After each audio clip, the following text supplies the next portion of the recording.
Buenas tardes, ingeniera. Mi nombre es Jonathan Marín y voy a explicar de manera más resumida posible lo que se realizó en la práctica durante este mes. Entonces, en el archivo OneDrive, en la nube de mi correo Outlook, tengo lo que se llama actividad 3.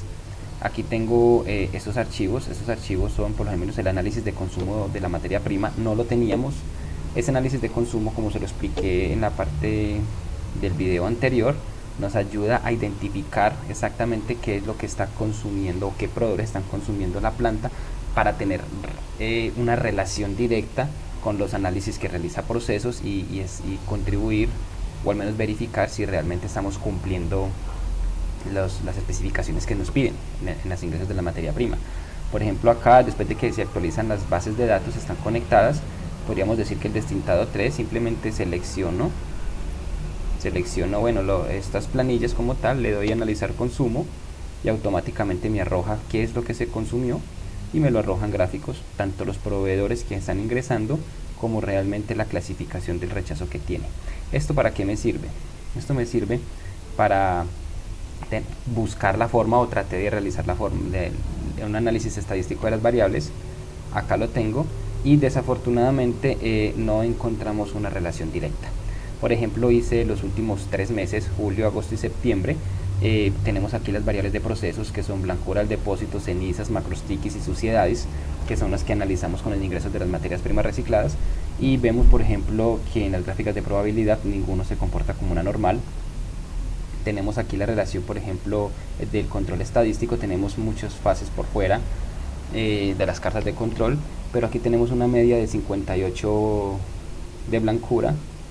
En el otro mes también 58 de blancura, y bajó el promedio de 56 grados en el mes final. Yo quisiera relacionar eso con el consumo de la materia prima. Los materiales que más afectan el tema de blancura son las fibras mecánicas. Entonces aquí tenemos que este mes consumió un 8.1% de fibra mecánica, en este mes consumió un 4.7% de fibra mecánica, y de hecho en este último mes donde se bajó el promedio consumió un 3.6%. No existe relación. Entonces a eso llego con todos los análisis estadísticos que se realizan. No sé, solo el único mes que se comporta como una normal es el mes de agosto. En las cenizas del depósito tenemos un mejor control estadístico aproximadamente en estos meses, en esta variable, pero si lo relacionamos con los consumos de las materias primas y los respectivos proveedores, no existe una relación directa, que digamos vamos a establecer un consumo exacto. No, la variabilidad y la heterogeneidad de los materiales que tienen las materias primas hacen casi imposible determinar con exactitud qué consumir y qué no. Lo que sí podemos hacer es estar monitoreando constantemente estas variables para tratar de identificar en línea, eso es nuestro trabajo como supervisores, cuáles son los materiales que nos podrían estar afectando. Tenemos también esta base de datos de los proveedores, una base de datos que me pidió mi jefe como tal, que nos sirve para identificar cuáles han sido los proveedores y su evolución desde el 2020 al 2022 en el incremento de materiales prohibitivos. ¿Cuál es el objetivo de esto? Tratar de hacer negociaciones comerciales con estos proveedores que tienen menos del 50 o al menos el 50% de los materiales prohibitivos o rechazados, para reducir la compra de proveedores que tienen materiales muy altos en contaminantes. Eso es una estrategia.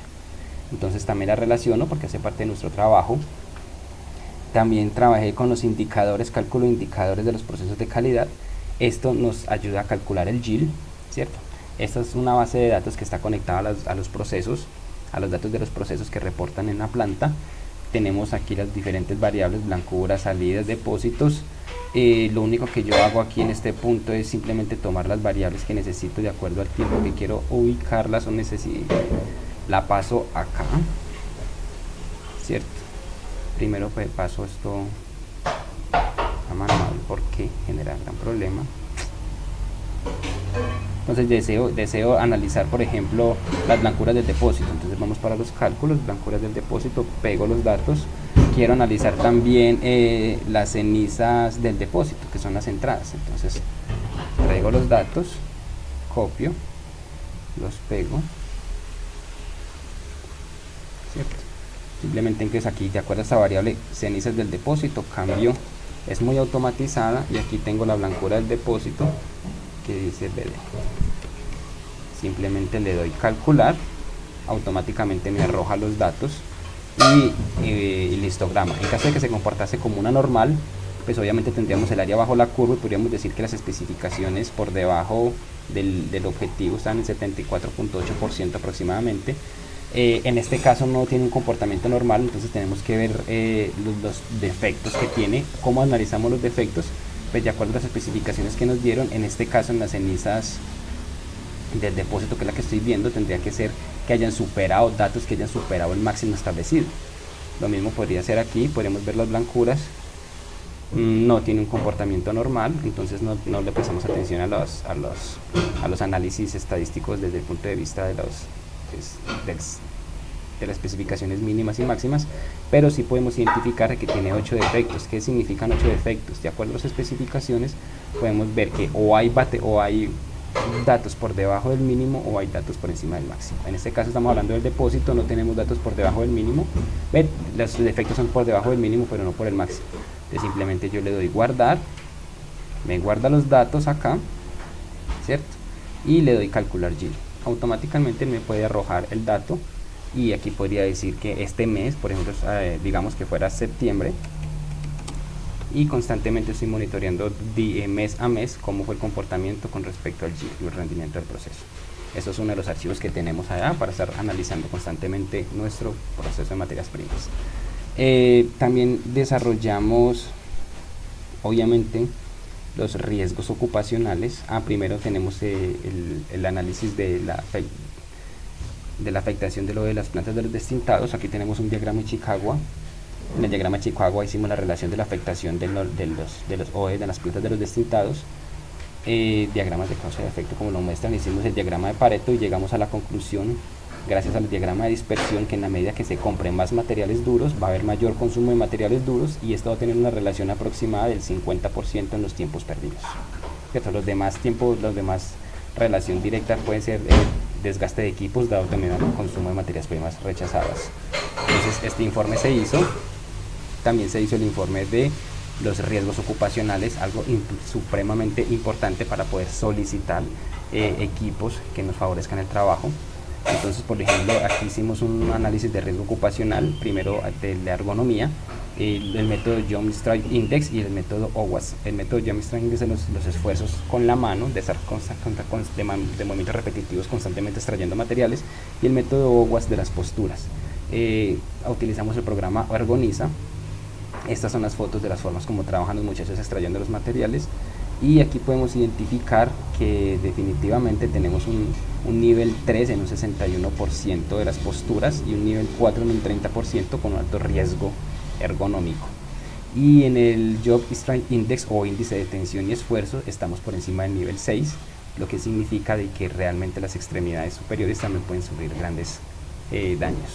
Dentro de los riesgos ocupacionales generales identificamos los riesgos mecánicos, como atrapamiento por vuelco de máquinas, golpes por objetos, riesgos físicos por exposición a las temperaturas, riesgos químicos en temperatura de ambiente, porque eso es una fosa de mapeo.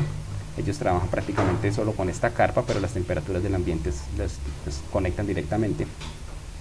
Los riesgos químicos porque tienen contacto con gases, vapores, exposición a material particulado, contacto con sustancias químicas. Los riesgos biológicos porque realmente trabajan con materiales muy biodegradables, el contacto con material contaminado.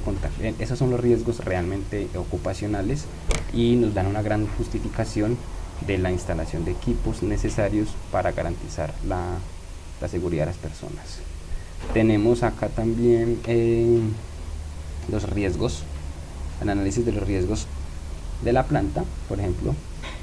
Entonces hicimos la descripción de los riesgos del proceso productivo e identificamos que el consumo de materiales plastificados lo que genera, el consumo de materiales adhesivos los que genera, y el material coloreado y carboncillos. Definitivamente son riesgos tipo amenaza porque son externos, tenemos que utilizarlos en la clasificación estratégica, porque podemos diseñar un plan estratégico para evitar la compra de materiales tan contaminantes. Tenemos un riesgo alto porque el proceso productivo se ve relacionado mucho a la afectación de estos contaminantes, y definitivamente como plan de acción está el desarrollar equipos que favorezcan las condiciones de trabajo, facilitando la extracción de prohibitivos del material rechazado, y que trabajar todos de manera con seguridad total. Eso fue prácticamente lo que se realizó durante este mes, y quedo muy atento a sugerencias y pues estamos en comunicación. Muchas gracias.